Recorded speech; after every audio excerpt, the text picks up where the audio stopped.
Northern Soul was a British dance and music movement that evolved from the late 60s into the 1970s.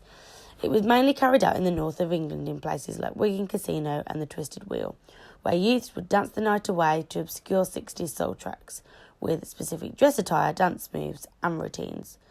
Not to mention the amphetamines to get them through the night, of course.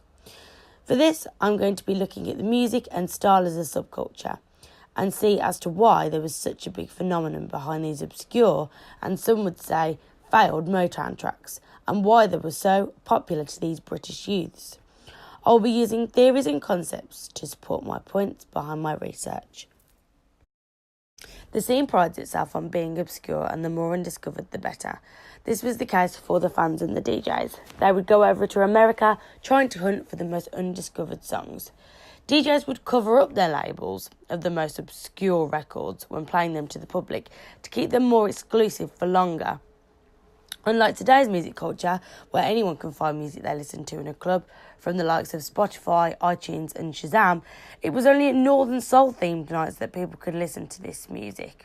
Due to this, there was always a longing to listen again and again because of how little the fans could get easy access to it.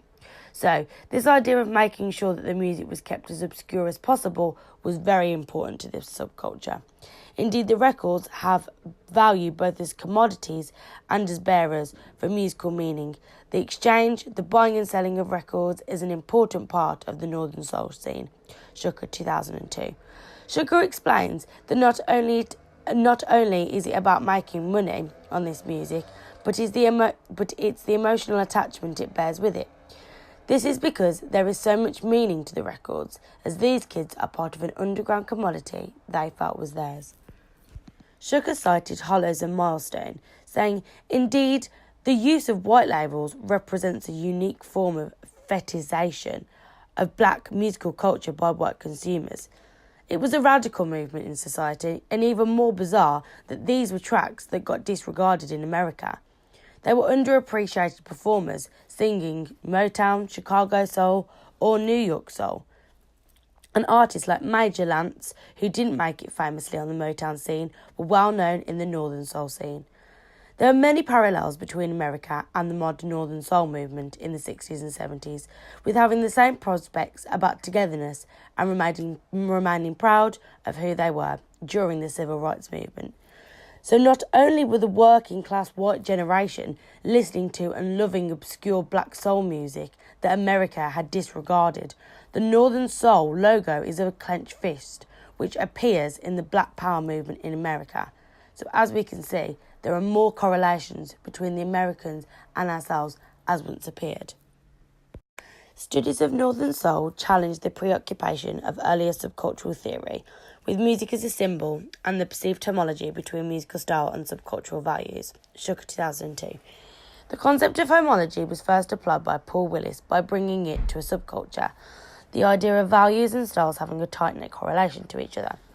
This can be intertwined with the idea of bricolage, which is using everyday objects in an entirely different way. In these subcultures, DIY was a way of life and was something that the working class people would pride themselves on. But there have always been many questions as to why this was carried out, and the answer is simple: because it was made to reflect, express and resonate aspects of group life.